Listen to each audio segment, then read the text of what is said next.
Saudara-saudari yang terkasih dalam Yesus Kristus, kalau kita mengikuti Ekaristi setiap pagi, mulai Senin biasa yang pertama tanggal 10 Januari sampai dengan nanti Sabtu biasa kedua tanggal 22 Januari, bacaan pertama diambil dari kitab pertama Samuel, termasuk yang kita dengar tadi dalam bacaan yang pertama. Selama 2 minggu ditampilkan tokoh-tokoh yang akan membantu kita untuk semakin percaya akan segala rencana dan kehendak Tuhan. Ditampilkan Hana, seorang ibu yang rindu untuk mempunyai anak, dan kemudian ia mempunyai anak Samuel. Ketika Samuel besar, dia dipakai oleh Tuhan untuk mengurapi Raja Saul sebagai Raja Israel. Dan juga kemudian Samuel dipakai oleh Tuhan untuk mengurapi Raja Israel, yaitu Raja Daud yang tadi kita dengar. Selama 2 minggu ini kalau kita renungkan bersama bahwa Tuhan menyertai umatnya, dan akhirnya orang-orang disempurnakan, orang-orang dipilih oleh Tuhan untuk membantu kita dalam menyempurnakan rencana-rencana Tuhan. Samuel, Saul, dan Daud dipakai oleh Tuhan untuk menyempurnakan rencana Tuhan. Kalau kita merenungkan Injil hari ini, kita mau mengatakan bahwa hidup di dunia ini adalah sebuah perjalanan yang pasti penuh dengan suka duka, yang penuh juga dengan ada orang yang hati tulus, tapi juga ada hati yang dengki, dendam, iri. Seperti dalam bacaan Injil hari ini ditampilkan Yesus, orang yang sakit, sebelah tangannya, lalu juga ada orang Farisi dan Herodian. Yesus mempunyai keinginan untuk menyembuhkan orang, mempunyai hati yang bersih, tetapi di situ juga ditampilkan orang-orang yang punya perasaan iri. Bagaimana orang-orang Farisi mengamat-ngamati Yesus, mencari kesalahan dan kemudian menyalahkannya.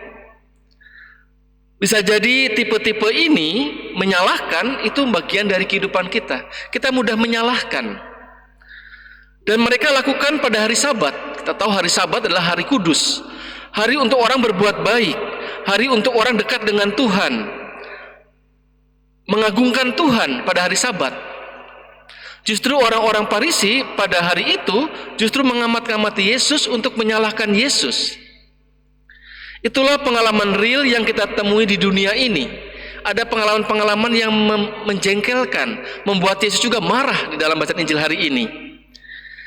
Yesus sendiri mengalami perjalanan yang real dalam kehidupan di dunia ini. Tapi dalam situasi apapun, Yesus tetap berbuat baik.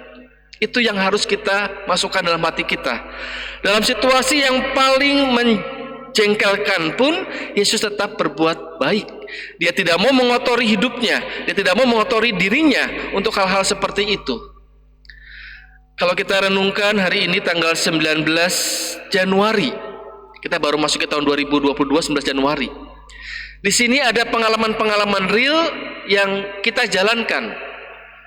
Dan seterusnya nanti kita tidak tahu ada pengalaman real apa. Pengalaman real itu pengalaman sukacita, gembira, kadang-kadang khawatir, kadang-kadang sedih, kadang-kadang menyakitkan. Itu adalah pengalaman-pengalaman real yang akan kita hadapi di tahun 2022 ini. Tapi baik pengalaman apapun yang terjadi, kalau kita olah menjadi pengalaman iman, akan menjadi pengalaman yang sukacita. Lalu bagaimana mencoba untuk mengalami pengalaman iman ini? Hadirkan Tuhan dalam kehidupan kita sehari-hari.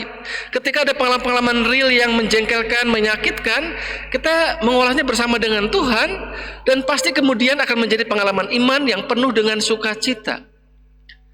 Sehingga hari ini mari kita sambut tahun 2022 dengan penuh pengalaman-pengalaman iman. Salah satu untuk kita mudah mencari pengalaman iman adalah lewat Ekaristi. Kita ini sebagai manusia itu lemah, mudah jatuh.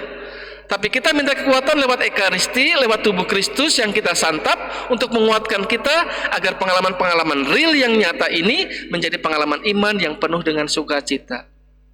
Lewat hidup doa-doa kita, harian kita, dan juga tentu lewat pertobatan kita. Semoga di tahun 2022 ini banyak pengalaman-pengalaman iman yang kita peroleh, sehingga akhirnya kita juga semakin dekat dengan Tuhan dan sungguh menjadi kesaksian bagi banyak orang. Mari kita hening sejenak.